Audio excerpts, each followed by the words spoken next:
तो आइए चलिए आज हम लोग एक्चुअली लोडेड शार्ट कॉलम के बारे में देखते हैं।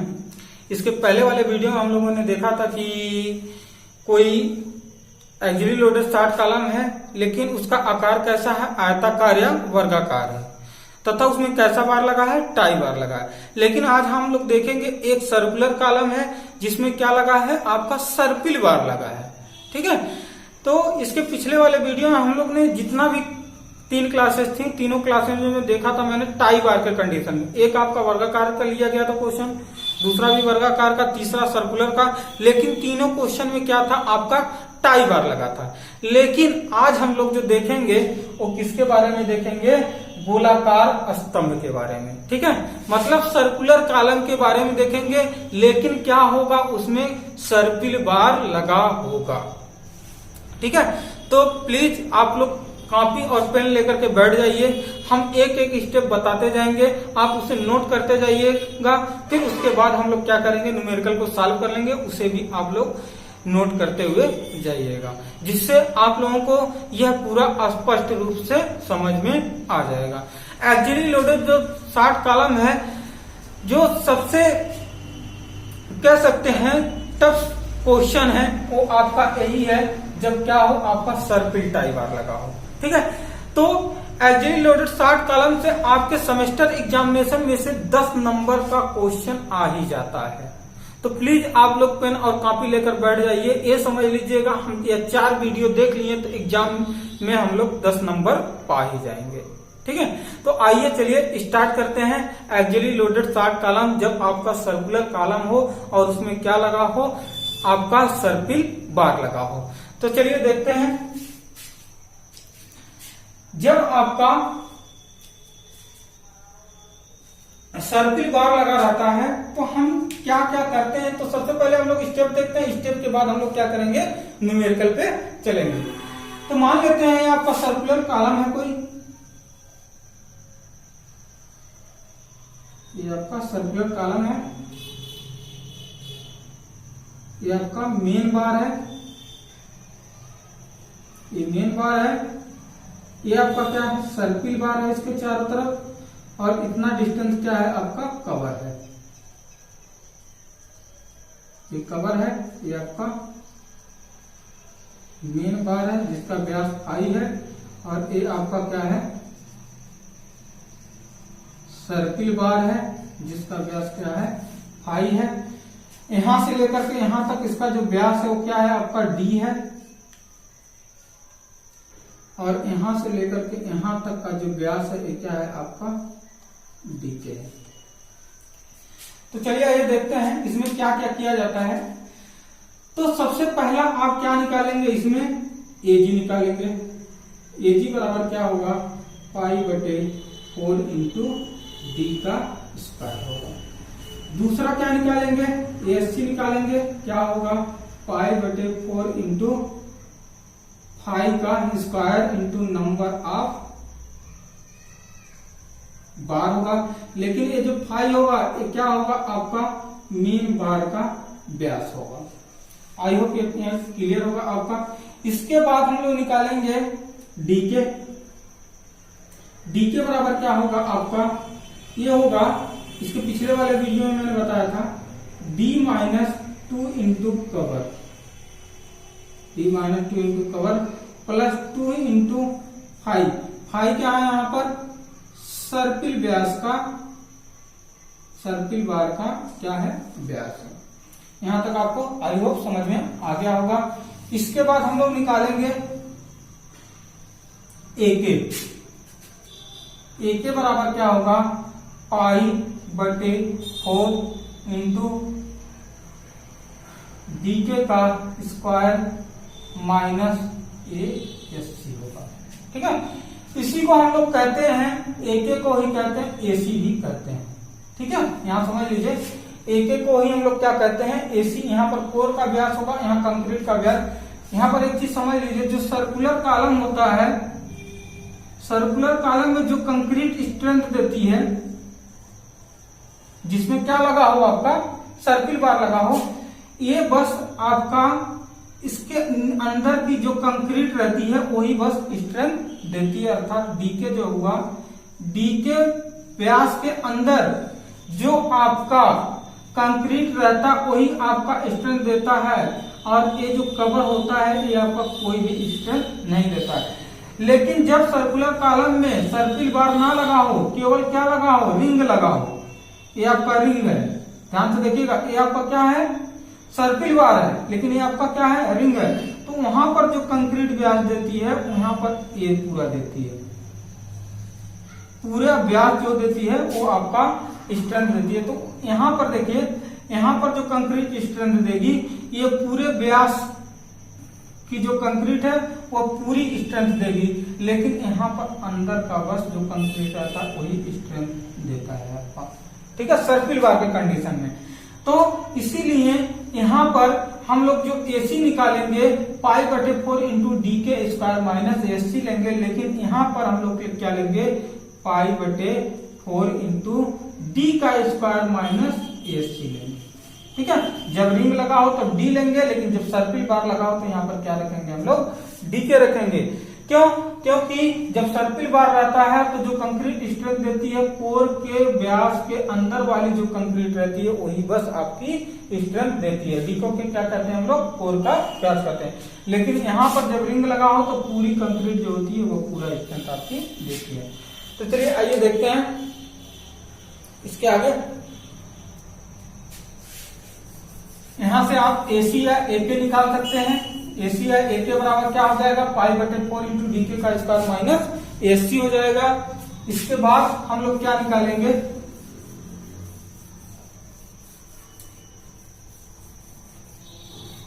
इसके बाद हम लोग निकालेंगे BK, निकाल लीजिए यहीं पर, इसी को हम क्या कहते हैं, BK कहते हैं। तो BK बराबर जो हो जाएगा आपका AK इंटू 1। BK क्या है, कोर का आयतन है। कोर का आयतन 1 mm ऊंचाई में जो कोर का आयतन होता है उसे हम लोग क्या कहते हैं, BK कहते हैं। इसका यूज हम अभी बताएंगे कहां पर किया जाएगा।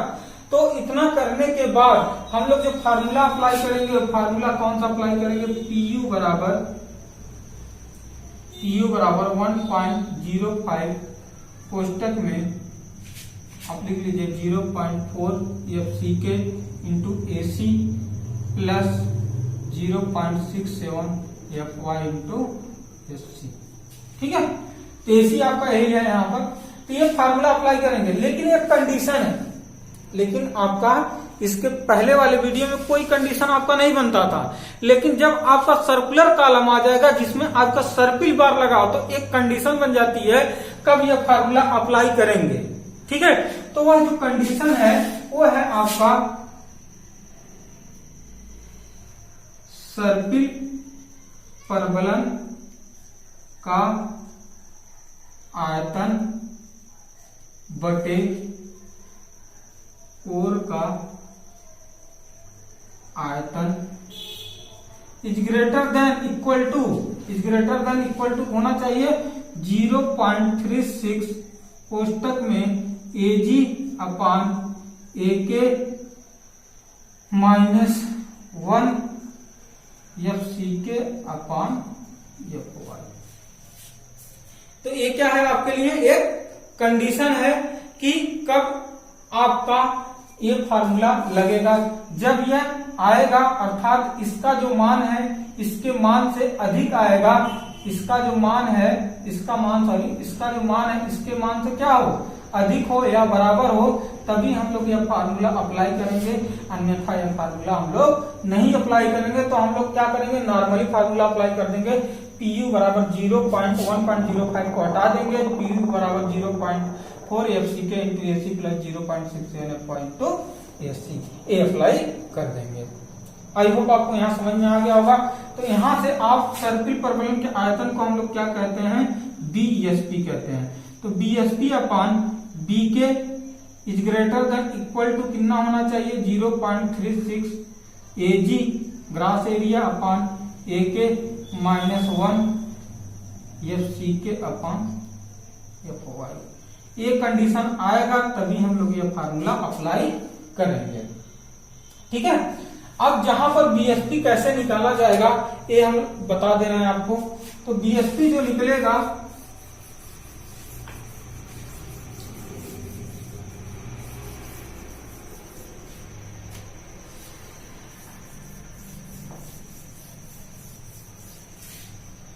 BSP बराबर आपका होगा, BSP बराबर आपका π/4 इंटू फाइव का स्क्वायर, फाइव क्या है सर्किल बार का आयतन, इंटू LSP इंटू 1/T। इस फार्मूले से हम लोग क्या निकालेंगे BSP। अब LSP बराबर होगा √π इंटू DK का स्क्वायर प्लस T का स्क्वायर। यहां से आप LSP निकाल लेंगे, इसका मान इसमें रख देंगे, फिर BSP निकाल लेंगे, BSP का मान इसमें रख देंगे, फिर आपका ये कंडीशन आ जाएगा। तो चलिए आइए देखते हैं, हम लोग क्वेश्चन पे आते हैं। तो आई होप यहां तक आपको स्टेप समझ में आ गया होगा। अब आते हैं क्वेश्चन की बात करते हैं। जो भी आपकी डाउट है, क्वेश्चन जब सॉल्व होगा तो वहां पर आपका क्लियर हो जाएगा। तो प्लीज आप लोग इसे ध्यान से देखिएगा और सभी स्टेप बाय स्टेप आप लोग नोट करते हुए चलिएगा।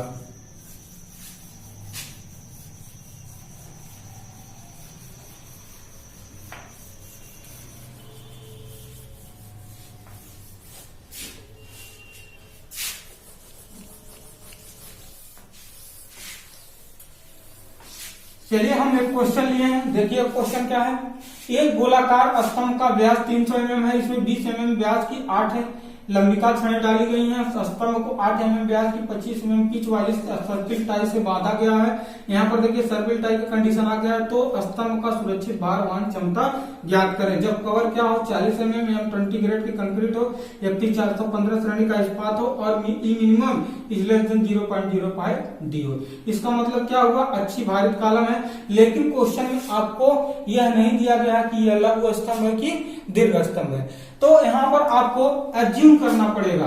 जैसे यहाँ पर दे दिया गया अच्छी भारित है, लेकिन अच्छी भारित के साथ साथ क्या होना चाहिए, 60 कॉलम भी होना चाहिए, तभी हम लोग ये स्टेप अप्लाई करेंगे ना। तो यहाँ पर एज्यूम करना पड़ेगा क्या है आपका, यह जो कॉलम है आपका कैसा है 60 कॉलम। जब भी आपके क्वेश्चन में ना दिया हो कि यह 60 कॉलम है कि लॉन्ग कॉलम है, तो आप लोग उसे एज्यूम कर लीजिएगा कि यह कॉलम क्या है 60 कॉलम है। तो ये क्वेश्चन क्या हो जाएगा, थोड़ा आसान हो जाएगा आपके लिए। तो यहाँ पर हम एज्यूम कर लिए, माना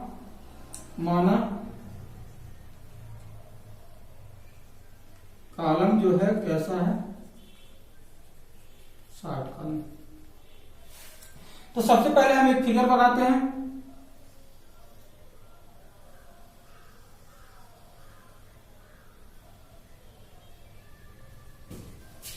ये आपका सर्कुलर कॉलम हो गया।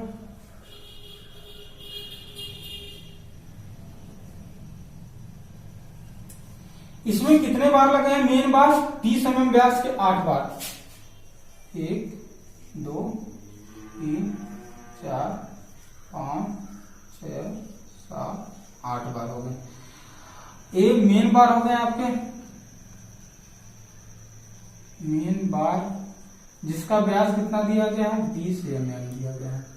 ठीक है, अब इसके ऊपर जो लगा है सर्पिल बार लगा है। सर्पिल बार का मतलब जानते ही हैं, एक रोप की तरह पूरा लपेटे हुए रहता है। जैसे एक कॉलम है आपका, एक कॉलम है, यहां से लेकर के ऐसे ऐसे इसके सभी क्षणों को लपेटते हुए पूरा ऊपर की तरफ गया रहता है। तो इसी को हम लोग क्या कहते हैं, सर्पिल बार कहते हैं। तो ये जो है आपका, ये आपका सर्पिल बार है, सर्पिल बार। इसका जो व्यास दिया गया है कितने 8 mm दिया गया। यहां से इसका जो व्यास है, पूरे कॉलम का जो व्यास है कितना है आपका 300 mm। ठीक, यहां से लेकर के यहां तक जो होगा व्यास, उसे हम लोग क्या कहेंगे DK, जिसे हम लोग क्या कहते हैं कोर का व्यास बोलते हैं। और ये जो कवर दिया गया है, कवर आपको कितना दिया गया है 40 mm कवर है। तो चलिए आइए देखते हैं क्या क्या दिया है। तो D बराबर आपको दिया गया है, D बराबर 300 mm। ठीक, मेन बार का व्यास कितना है 20 mm है। नंबर ऑफ बार कितना है आपके पास 8 है। स्पाइरल बार का व्यास सर्पिल बार का व्यास, सर्पिल बार का जो व्यास वो कितना है 8 mm है। और कवर आपको जो दिया गया है, कवर ये कितना दिया गया है 40 mm। और क्या दिया गया है FC के बराबर 20 न्यूटन पर mm स्क्वायर, FY बराबर 415 न्यूटन पर mm स्क्वायर। इतना आपके क्वेश्चन में क्या है गिवन है। अब हम बात करते हैं क्वेश्चन सॉल्व करने की। तो क्वेश्चन हम सॉल्व कर रहे हैं, इसे थोड़ा ध्यान से देखते जाइएगा।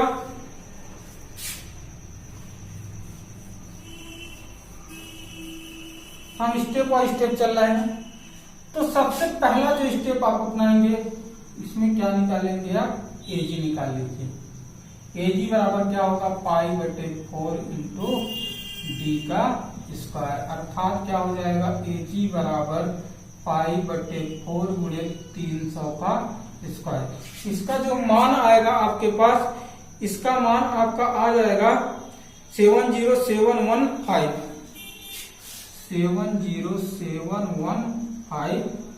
mm square.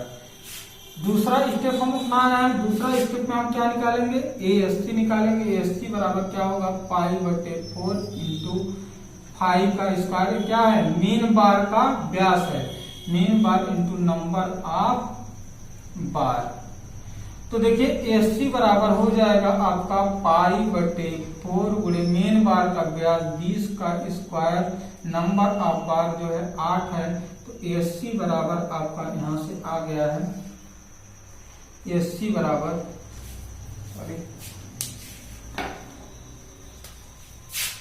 ASC बराबर आपका आ जाएगा, जो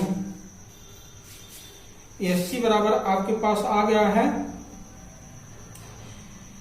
2512 mm।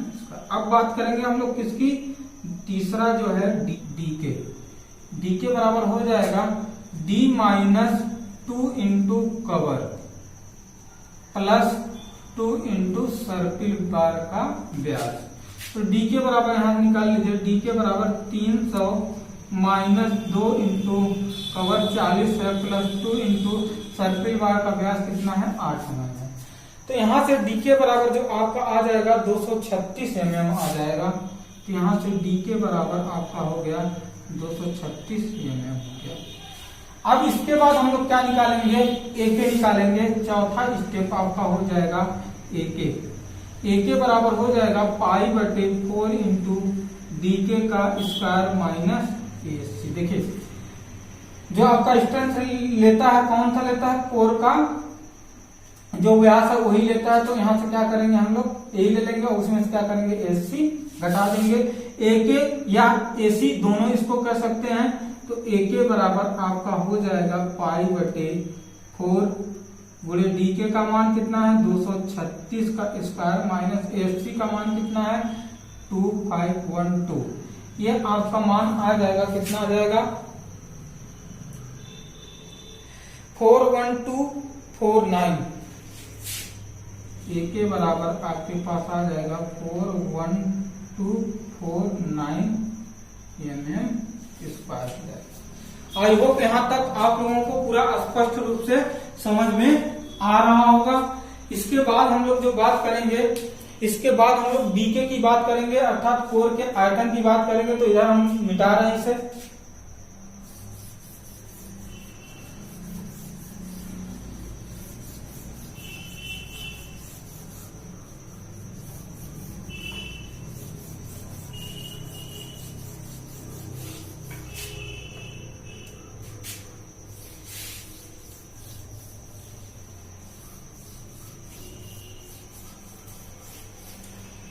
तो पांचवा देखिए, पांचवा स्टेप में अपनाएंगे BK बराबर, BK अर्थात कोर का आयतन AK गुणे 1 mm के लिए निकालना है, तो 1 से हम मल्टीप्लाई कर देंगे।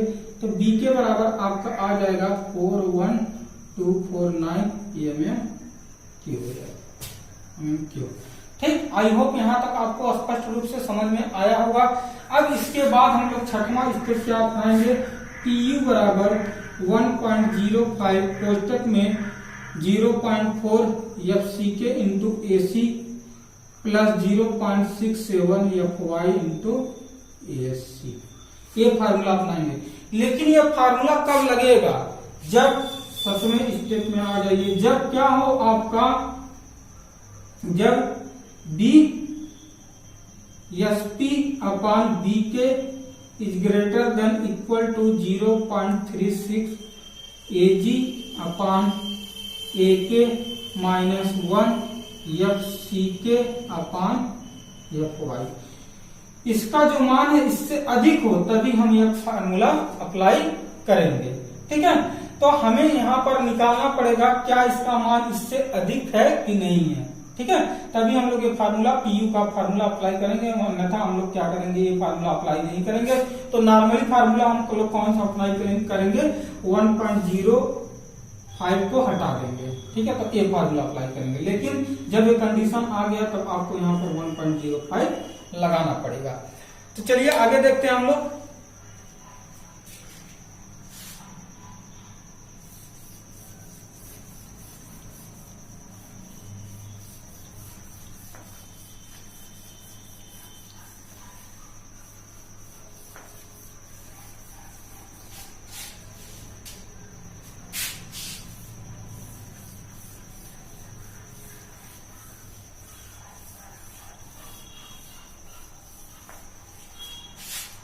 तो यहां देखिए आगे, तो यहां से BSP निकालने से पहले हमें क्या निकालना पड़ेगा, LSP।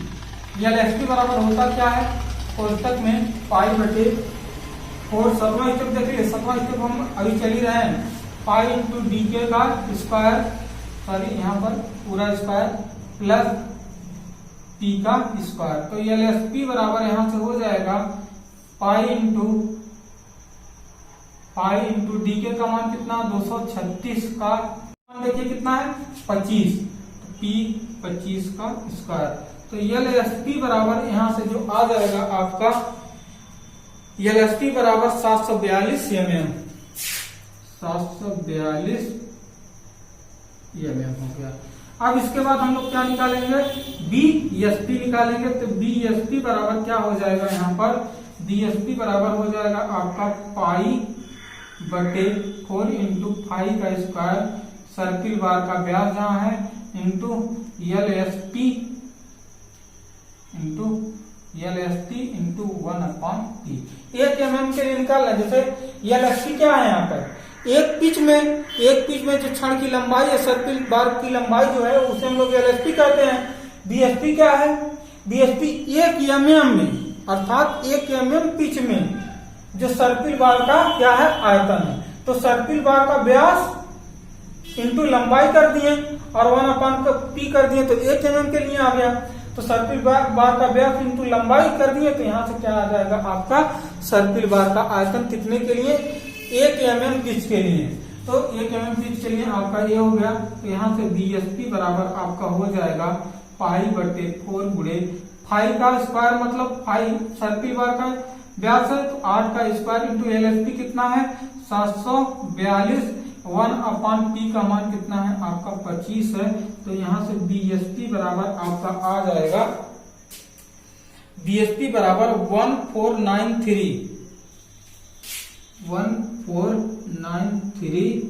mm3। आई होप आपको यहाँ क्लियर हो गया होगा। तो चलिए आइए बात करते हैं अब इस वाले फार्मूले। अब 7वें स्टेप पे आते हैं। सारा मान हमें मिल गया, AG का मान पता है, AK का मान पता है हमें, BSP का मान पता है, BK का मान पता है, CK का मान पता है, FY का मान पता है। तो हम इसी में क्या करेंगे, हम लोग मान रख देंगे। तो चलिए हम मान रखते हैं इस वाले फार्मूले में। तो देखिए BSP बराबर क्या है, BSP बराबर देख लीजिए, BSP बराबर जो आपका आया है, इतना आया है, तो यहाँ 1493। BK बराबर क्या आया था, BK बराबर जो नोट किए हैं देख लीजिए, BK बराबर 41249, 41249 is greater than equal to 0.36। AG बराबर कितना आया था, AG बराबर आपका जो आया था, ये आपका था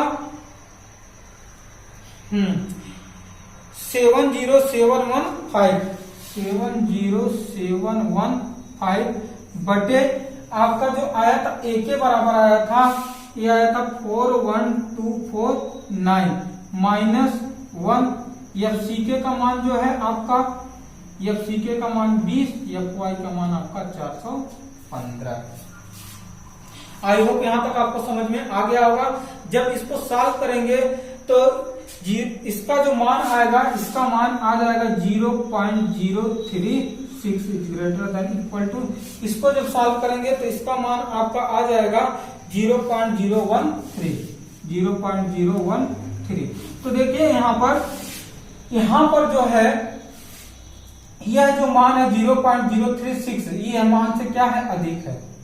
ये वाला जो मान है इस वाले मान से क्या है, अधिक है। तो हम लोग ए वाला फार्मूला अप्लाई कर सकते हैं 1.05।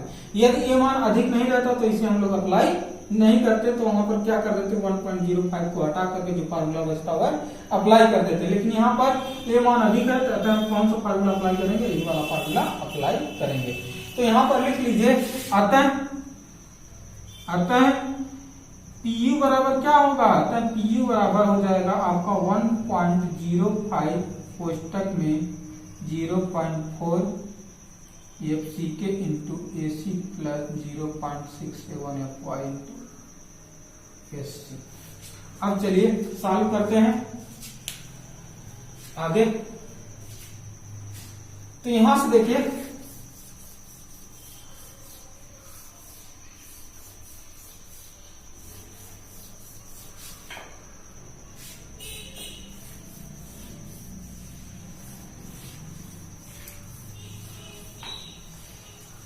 अब इस वाले फार्मूले पे हम क्या कर रहे हैं, मान रख दे रहे हैं। तो देखिए यहां से PU बराबर क्या हो जाएगा, PU बराबर आपका हो जाएगा 1.05 कोष्टक में 0.4, एफसीके का मान कितना है, 20 है।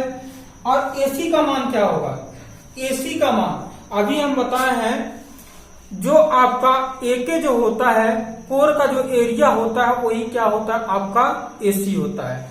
ठीक है, तो यहां पर हम लोग AC बराबर रख देंगे, A के बराबर कितना था, A के बराबर जो आपका था, देखिए A के बराबर 41249, तो इसी को हम लोग रख देंगे 41249। क्यों, क्योंकि A के बराबर क्या होता है, सर्किल के कंडीशन में A के बराबर AC होता है। तो 41249 ये हो गया आपका, प्लस 0.67, FY का मान कितना है, 415। अब SC का मान कितना है, SC का जो मान है आपके पास वो आपका आया था, देख लीजिए, SC बराबर 2512 इतना है सर। तो चलिए इसको जब आप सॉल्व करेंगे, तो यहां से PU बराबर आपका आ जाएगा, PU बराबर 1079877 न्यूटन आ जाएगा। आई होप आपको यहां तक क्लियर हो गया। यहां से PU बराबर क्या आ जाएगा, 1079877। लेकिन देखिए क्वेश्चन में आपसे पूछा क्या गया, सुरक्षित भार के बारे में पूछा गया है, अर्थात आपसे अविकल्प भार के बारे में नहीं पूछा है। यहाँ पर किसके बारे में पूछा है, सुरक्षित भार के बारे में पूछा है। जितना भी हम क्वेश्चन कराए हैं वहां पर क्या बताए हैं, अविकल्प भार या चरम भार आप लोगों से बताए हैं। लेकिन यहाँ किसके बारे में पूछ रहा है, यहाँ पर सुरक्षित भार को क्या कहते हैं, P बोलते हैं। तो चलिए आइए इसको हम लोग किसमें कन्वर्ट कर लें, इसको हम लोग टन में कन्वर्ट कर लें। तो देखिए यहाँ पर टन में जब कन्वर्ट कर लें 1 2 3 4 तो कितना हो जाएगा, 107.9877 टन हो जाएगा ये। ठीक है, तो इसको हम लोग क्या कर रहे हैं, इसको हम लोग लगभग कितना मान लें, 107.98 टन मान लिए। तो PU बराबर आपका इतना हो गया। अब हम लोग जानते हैं PU बराबर क्या होता है, 1.5 गुणे P होता है। तो P बराबर क्या हो जाएगा, PU/1.5। तो यहां से आ जाएगा 107.98 बटे 1.5। इसका जो मान आएगा आपके पास, ये आपके पास आ जाएगा 92 टन, लगभग कितना आ जाएगा 92 टन।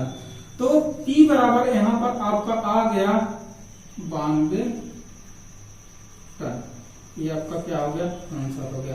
जब आपसे कहता कि अविकल्प भार बताइए, ठीक है, अविकल्प भार बताइए, तो वहां से हम लोग क्या कहते हैं, PU बराबर 107.9 टन क्या हो गया, आपका अविकल्प भार हो गया। ठीक, लेकिन यहाँ आपसे सुरक्षित भार के बारे में पूछा है, तो आप P बराबर 92 टन बताएंगे, क्या हो गया आपका सुरक्षित भार हो गया। आई होप आपको यहाँ तक पूरा वीडियो स्पष्ट रूप से समझ में आया होगा। यह क्वेश्चन आप लोग, अब हम उम्मीद करते हैं कि लगा लेंगे। अब हम ये आप लोगों से उम्मीद करते हैं कि एक्सियली लोडेड कॉलम से जब भी आपसे चरम भार और सुरक्षित भार के बारे में पूछा जाए तो जरूर आप लगा लेंगे। ठीक है, तो आज के लिए बस इतना ही। प्लीज आप लोग चारों वीडियो ध्यान से देख लीजिएगा, क्योंकि यहाँ से 10 नंबर के क्वेश्चन आपके सेमेस्टर एग्जामिनेशन में जरूर बनते हैं। Thank you.